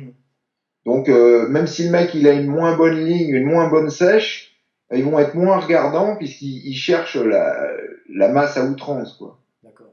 Et pareil, il n'y a pas de coordination entre l'IFBB amateur et l'IFBB pro. Ça veut dire qu'il y a plein de mecs qui sont passés par le chemin normal pour devenir professionnels par l'IFBB amateur et qui soit n'ont jamais fait de concours pro, soit se sont complètement rétamés en pro, puisque les critères de jugement en amateur et en pro ne sont pas les mêmes. Donc c'est pas parce que tu vas faire un bon amateur que tu feras forcément un bon pro, et le contraire est vrai. Je suis sûr que Morgan, il peut faire facilement un top 10 au New York Pro, alors qu'il n'est pas pro, ce qui est quand même. Donc ça veut dire qu'il a un meilleur niveau que 20 autres pros qui sont aussi qui seraient aussi dans cette compétition. Moi, je trouve que c'est floué. Après on dit il ne répond pas à la masse, tout ça. Certains diront que oui, il prend trop de produits. Je dirais qu'à ce niveau-là, les gens prennent tous des produits. Je ne suis pas pour les produits, mais je veux dire, dans un milieu où tout le monde prend des produits, accuser quelqu'un de prendre trop de produits, c'est se foutre de la gueule du monde. Hein. Et c'est pas forcément le plus gros qui prend le plus de produits. Et c'est comme si dans une assemblée d'alcooliques, on dit oui, mais celui-là on le veut pas parce qu'il prend trop d'alcool. Tu vois, donc faut pas se foutre de la gueule du monde. Ils prennent des produits, mais ceci dit, niveau volume, hein, on va considérer ça comme une activité, on va dire comme un spectacle. L'interdire de faire des spectacles alors qu'il a la capacité quand même de générer l'attention des gens par son volume extraordinaire, c'est un peu stupide. Moi je trouve qu'on le floue de la... c'est pas comme si on avait 200 millions de pros français non plus. Hein. Bon, on a Beyeke. On a Beyeke, et puis alors il y en a d'autres, mais qui doivent pas faire de concours. Mais moi je vois Beyeke à ce niveau-là et Morgan Asté. Oui, sauf que entre guillemets, parce qu'il n'est pas pro, donc mais pour l'instant en pro réellement, qui sont actifs et il y en a qu'un seul qui est qualifié pour Olympia, c'est Beyeke et c'est pas beaucoup pour la France. Ah oui, et il mérite, hein, parce que vraiment il a une ligne magnifique. Hein. Bravo, moi je me souviens d'une époque où on avait Neville, on avait Vinou, après on a eu Ben Fato, on a eu Ben Aziza, mais on peut pas dire que la relève elle était et interdire. Donc c'est pas interdire, mais je trouve que la fédération, moi j'en avais parlé à un moment quand le salon était encore à Vincennes, donc ça fait un moment avec le président de la fédération de l'IFBB France, Et il l'avait dit clairement que lui, c'était pas son intérêt de faire passer les amateurs professionnels. Il avait tout intérêt de les garder en amateurs pour augmenter le niveau des compétitions amateurs, puisque c'était une fédération amateur. Bon, ben, voilà, Mais bon, ça serait une locomotive quand même oui, je sais, pour bah, toute la fédération, je c'est pense, la France, hein. d'avoir. Petite lutte Bah, de oui et non, jalousie. parce qu'il y a quand même des réglementations internationales qui sont pas faites pour la France. Mais bon, après, tu peux essayer de, comme je disais, il y a la loi et puis l'esprit de la loi, quoi. Bah, voilà. Donc moi je trouve personnellement que c'est pas bien d'empêcher ce Morgan Asté d'accéder à la carte professionnelle, hein. Mais bon, bah, c'est la vie. Bon, la face cachée du bodybuilding, bah, c'était le thème de cette vidéo, hein. Stéroïdes, hormones de croissance, déformation, m- maladie, Oui, donc on aurait pu après parler de prostitution. corruption, mais bon. Prostitution, corruption, on n'a pas beaucoup parlé. Tu pourrais en dire quelques mots juste avant Non, de. bah non, non, mais citer qu'on n'a pas été exhaustif dans tous les. Dans tous les domaines, hein. Mais bon, comme dans toute chose, il y a le côté lumineux et il y a les ténèbres. Nous avons mis en lumière les ténèbres pour que les gens sachent où ils mettent les pieds et qu'ils évitent les pièges. Hein, c'est ça. Ouais, ouais. Enfin, moi, ce que je dis toujours, ce que j'ai dit tout à l'heure, le bodybuilding de compétition, c'est vraiment de l'entertainment, Mhm. euh, et puis c'est tout, quoi. Bon, du divertissement et c'est tout. Voilà, du Avec divertissement, il faut pas le voir plus avec sérieusement tous que les ça, hein, excès qu'il y a parce dans que le sinon, divertissement, hein, comme toutes les drogues que prennent les rockstars. Hein. Ben voilà. bah, tout le monde s'en fout. J'attends de voir un concert de rock où les mecs vont avec leur fiole tester les rockstars et tester dans le public. Hein. Ben voilà, c'est ça. Pareil à la télévision, les mecs qui dénoncent le dopage, j'aimerais bien qu'ils passent tous au contrôle antidopage. Bah oui, un peu comme il y avait eu de très bonne réflexion de l'entraîneur de Manodou, comment il s'appelle ce gars, avec les cheveux longs là, qui avait envoyé chier en direct, tous les nageurs qui commençaient à engueuler les sportifs russes, hein, en disant écoutez, vous foutez de ma gueule, dans le genre comme si vous n'en preniez pas. Hein. Et Donc, on pourrait dire ça chez les politiciens. L'exemple qui avait fait rire tout le monde, c'était Bush, le fils, qui avait entrepris de lutter contre le dopage, alors qu'il avait, je crois qu'il avait enfin, c'est sûr qu'il était propriétaire d'une équipe, mais je crois que c'est du baseball professionnel. on rigole. Alors qu'il disait en tant que président qu'il voulait lutter contre le dopage dans le monde du sport, quoi. C'est la grande hypocrisie générale, c'est ça. Hein. Mais bon, j'attends que les politiciens passent au contrôle antidopage. Bah oui, tout le monde, voilà. Hein. Bon, bah écoute, sympa cette vidéo d'1h30, hein, ça fait beaucoup, mais ouais, ça fait beaucoup, hein. Et là, vous allez nous subir, les mecs. Hein. Mais Il va bientôt être 5 heures du matin. Hein. ouais, j'espère que vous aurez été plus instruits sur ce sport. Vous voyez bien que Michael Deigundil et Fred Delavier ne pratiquent pas la langue de bois. Hein, nous aimons tout le monde, mais nous pensons qu'il est bon que vous connaissiez la vérité du monde dans lequel vous viviez. Ouais, enfin, j'espère qu'on n'a rien dit de ce qu'on a dit. Si il y avait un truc qui vous a choqué, c'est que vous n'êtes pas très aware, comme dirait, parce on a rien dit de révolutionnaire quand même. Voilà, vous n'êtes pas très aware. Hein, donc paix sur terre. Salut Michael, va dormir, moi aussi, je la mets en ligne, je vais me coucher. Et puis, salut à mes amis du net. Hein. Et puis acheter nos livres. Voilà, achetez nos livres, hein. On pourra aller buter casino, hein. C'est ça? Ben, je sais pas, ou le contraire. Ou le contraire. Moi, je préfère nourrir ma famille et bâtir pour l'humanité. Mais bon, c'est une vision personnelle. Bon, bah, salut à tous, salut à tout le monde, hein, tous mes amis, toute la Terre, et puis salut à tous ceux qui m'aiment et ceux qui ne m'aiment pas aussi. Nous sommes tous humains. Ben, ceux qui t'aiment pas et qui t'ont écouté pendant 1 heure et demie, Il y en a beaucoup qui m'aiment pas et qui m'écoutent pendant 1 heure et demie. Hein. ben, ils ont du courage. C'est que quelque part, en vérité, ils m'aiment. Allez, à bientôt, Michael, mon fidèle collaborateur avec qui j'ai gagné beaucoup d'argent. Hein. Salut. Salut, bye.